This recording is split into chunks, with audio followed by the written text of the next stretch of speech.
میرے اس افسانے کا عنوان ہے درد کا سمندر۔ ایک گھر کے سوا باقی سارا گاؤں خالی ہو چکا تھا، ساری آوازیں معدوم ہو چکی تھیں، سارے کہکہے ریت کے اڑتے بگولوں میں گم ہو چکے تھے۔ دور دور تک بستی کسی حملہ آور سپاہ کے گزرنے کے بعد کا منظر پیش کر رہی تھی۔ کچے مکانوں کے کھلے ہوئے کیواڑ بتا رہے تھے کہ جانے والوں کو پیچھے مڑ کر دیکھنے کی اجازت بھی نہیں ملی تھی۔ گلیوں پر ویرانی نے اپنا ڈیرا ڈال دیا تھا، جیسے قبضہ مافیا خالی زمین پر اپنا ڈیرا ڈال دے۔ کچھ لوگ اپنے کندھوں پر مال و اسباب اٹھائے رخصت ہوئے، کچھ لائے گئے ٹرکوں میں اپنا سامان لاد کر چل دیے۔ کچے مکانوں کے کھلے ہوئے کیواڑ چھوڑ کر جانے والوں میں سے کسی کو معلوم نہیں تھا کہ جانا کہاں ہے، ان کی اگلی منزل کون سی ہوگی، اور وہ پھر منزل ہی ہوگی یا منزل پر پہنچنے کی جستجو میں بے ترتیب سانسوں کو لمحوں کا قرار پہنچانے، یا پھر پاؤں کے چھالوں کو کھردری ہتھیلیوں سے کچھ اور زخمی کرنے کے لیے اندھیری شب میں پڑاؤ ڈالنے والی سرائے۔ ہاں، بس اتنا معلوم تھا کہ جہاں اہلکار لے جا کر بسا دیں گے یہ بس جائیں گے۔ اس گاؤں کی تاریخ بہت پرانی ہے، شاید 1 صدی پرانی، جب ایک ادھیڑ عمر شخص اپنے بیوی بچوں اور کنبے داروں کے ساتھ یہاں ویرانے میں آ کر آباد ہو گیا تھا۔ یہ کہانی نسل در نسل اور سینہ بسینہ چلی آ رہی تھی کہ وہ ادھیڑ عمر شخص کسی کے ظلم و ستم سے تنگ آ کر اپنی تمام جائیداد اور جمع پونجی اپنے آبائی وطن میں چھوڑ آیا اور یہاں آ بسا۔ اس وقت بھی حویلیاں مقفل کیے بغیر چھوڑنی پڑ گئی تھی۔ اس وقت بھی حویلیاں مقفل کیے بغیر چھوڑنا پڑ گئی تھی۔ راجہ مہاراجوں کی فوج میں رہتے ہوئے اپنے سینے پر تلوار کے زخم کھانے اور دشمنوں کو ریت چٹانے والے اس ادھیڑ عمر شخص کے بازوؤں میں اب بھی اتنی طاقت تھی کہ وہ کسی سر پھرے گھوڑے کی گردن دبوچ کر اسے زمین پر پٹک سکتا تھا۔ رفتہ رفتہ دور دراز سے لوگوں نے یہاں کر بسنا شروع کر دیا۔ لوگ اکٹھے تو جمع کے کلیے کے تحت ہوئے تھے، لیکن آبادی میں اضافہ ضرب کے کلیے کے تحت ہوا۔ یوں ادھیڑ عمر شخص کے کنبے میں بھی اضافہ ہونا شروع ہو گیا، اور پھر دیکھتے ہی دیکھتے یہ جگہ ایک بھرے پورے گاؤں کی شکل اختیار کرتی چلی گئی۔ گاؤں کے بیچ لگایا ہوا ایک بڑا درخت اس کی یاد دلاتا تھا۔ ادھیڑ عمر شخص کی موت کے بعد ایک کہانی اور بھی سینہ بسینہ چلی۔ گاؤں کے مغربی کنارے کے سامنے جو بلند اور سخت چٹانی پہاڑ دکھائی دیتا ہے، اس پر آسیب کا سایہ ہے، جو وہاں جاتا ہے غائب ہو جاتا ہے۔ گاؤں کے سیدھے اور بھولے بھالے لوگوں نے بغیر تحقیق اس بات پر یقین کر لیا۔ کچھ لوگوں نے مافوق الفطرت قصے گڑھ دیے، اور یوں وہ سیاہ چٹانی پہاڑ خوف اور دہشت کی علامت بنتا چلا گیا۔ گاؤں کے لوگ خود بھی اس پہاڑ کے قریب جانے سے کتراتے اور اپنے بچوں کو بھی منع کرتے۔ آج صدیوں پرانا یہ گاؤں کسی موذی بیماری، آفت یا کسی خوف کی وجہ سے خالی نہیں ہو رہا تھا، بلکہ کروایا جا رہا تھا، کیونکہ اہلکاروں نے گاؤں والوں کو بتا دیا تھا کہ مغربی سمت والے بلند اور سیاہ چٹانی پہاڑ کی تہہ میں دھماکہ خیز اور ہلاکت انگیز مادہ پک رہا ہے، جو کہ کسی وقت بھی اس پہاڑ کو ریزہ ریزہ کر سکتا ہے۔ لہٰذا تمام گاؤں والے یہ گاؤں فوراً خالی کر دیں، لیکن سوائے ایک گھر جس میں ایک بوڑھا اپنے جوان بیٹوں کے ساتھ رہتا تھا، باقی تمام لوگوں نے گاؤں خالی کر دیا تھا۔ بوڑھا شخص گاؤں چھوڑنے کے لیے تیار ہی نہیں تھا۔ اس کا موقف تھا کہ میں یہاں پیدا ہوا ہوں، یہیں پر ہنستے کھیلتے جوان ہوئے، اور پھر یہیں میں نے اپنے بچوں کو بھی جوان ہوتے ہوئے دیکھا ہے۔ یہاں کی پتھریلی اور ریتیلی زمین کو میں اپنے ہاتھوں پہ اور پسینے سے کھیتوں میں تبدیل کیا ہے۔ اسے یاد تھا کہ پہاڑی چشمے سے پانی کو یہاں تک لانے کے لیے نالے کی کھدائی کے دوران اس کا بڑا بھائی چٹان سے پھسل کر ہلاک ہو گیا تھا۔ وہ ضدی بچے کی طرح بار بار یہی کہہ رہا تھا کہ میری نسبت اس جگہ سے اتنی کمزور نہیں کہ یوں نکال دیا جاؤں۔ اہلکاروں نے جب دیکھا کہ بوڑھا اپنی ضد سے باز نہیں آ رہا ہے، تو انہوں نے آپس میں مشورہ کیا کہ اس بوڑھے اور اس کے بچوں کو زبردستی گھر سے باہر کھڑا کر دیا جائے۔ لیکن جب بوڑھے کے بیٹوں نے یہ سنا تو انہوں نے ایسا کرنے سے منع کیا اور کہا کہ ہم اپنے بابا کو سمجھا بجھا لیں گے۔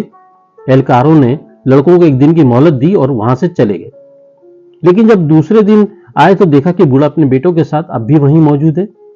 اہلکار غصے میں بھاری بوٹوں سے دھول اڑاتے ہوئے گھر کے احاطے میں داخل ہوئے۔ انہوں نے دیکھا کہ وہ بوڑھا ایک جھولا جیسی چارپائی پر پڑا ہوا ہے، جس کا بان اور ادوان دونوں ڈھیلے ہو چکے ہیں، اور یوں بوڑھا اپنے گھر کے سین کی کچی مٹی کے قریب سے قریب ہوتا جا رہا ہے۔ بوڑھے کی حالت دیکھ کر یہ اندازہ لگانا مشکل نہیں تھا کہ وہ ایک ہی دن میں اچانک بہت ہی کمزور اور بیمار ہو گیا ہے۔ اور شاید قریب المرگ بھی ہے۔ اس کے چہرے پر کل جیسا غصہ تو نہ تھا، لیکن اپنی زمین سے جڑے رہنے کی ضد اب بھی برقرار تھی۔ یہ 4 ہٹے کٹے نوجوان لڑکے ایک چارپائی کو کس بھی نہیں سکتے۔ چارپائی کی حالت دیکھ کر ایک اہلکار نے دوسرے سے کہا، لیکن اس سے پہلے کہ دوسرا کوئی جواب دیتا، بوڑھے کے بڑے بیٹے نے اہلکاروں کی طرف دیکھا اور بولا، بابا کو زمین کے قریب رہنا اچھا لگتا ہے، تو پھر زمین پر لیٹا کریں۔ ایک اہلکار نے طنزیہ مسکراہٹ سے جواب دیا، ہمارے بابا کو زمین کا بوجھ بننا گوارا نہیں ہے۔ بیتو کی باتیں ہیں، زمین سے محبت، مٹی سے عشق، ہشت۔ بہرحال وعدے کے مطابق تمہیں یہ جگہ خالی کرنا ہوگی، ہم زیادہ انتظار نہیں کر سکتے، بڑے اہلکار نے فیصلہ کن انداز میں کہا۔ بوڑھے شخص کا سب سے چھوٹا بیٹا بڑے اہلکار کے قریب آیا اور بولا، ہمارا بابا سخت بیمار ہے۔ بیمار تو وہ بہت پہلے سے تھا، لیکن کل سے اس کی حالت بہت زیادہ خراب ہو گئی ہے، یہ چل پھر بھی نہیں سکتا، ہمیں کچھ دن کی مہلت دے دو، جب یہ ٹھیک ہو جائے گا تو ہم اسے کہیں دور لے جائیں گے، تمہارے اس سیاہ اور پتھریلے پہاڑ سے بہت دور، جس کی نگہداشت اور اس میں لاوے کی تیاری پر تم نے اس قدر سرمایہ لگا دیا ہے کہ جس کی ایک چٹکی بھر رقم سے میرے بابا جیسے لاکھوں لوگوں کا علاج ہو سکتا تھا، انہیں گھر دیا جا سکتا تھا اور مجھ جیسے لاکھوں نوجوان اعلیٰ تعلیم حاصل کر سکتے تھے۔ ابھی لڑکا اپنی بات پوری کر بھی نہیں پایا تھا کہ ایک اہلکار نے آگے بڑھ کر اپنے ہاتھ میں موجود سخت چھڑی کی تیزابی نوک اس لڑکے کے بازو میں گھونپ دی۔ دفتن ایک چیخ فضا میں تیرتی چلی گئی۔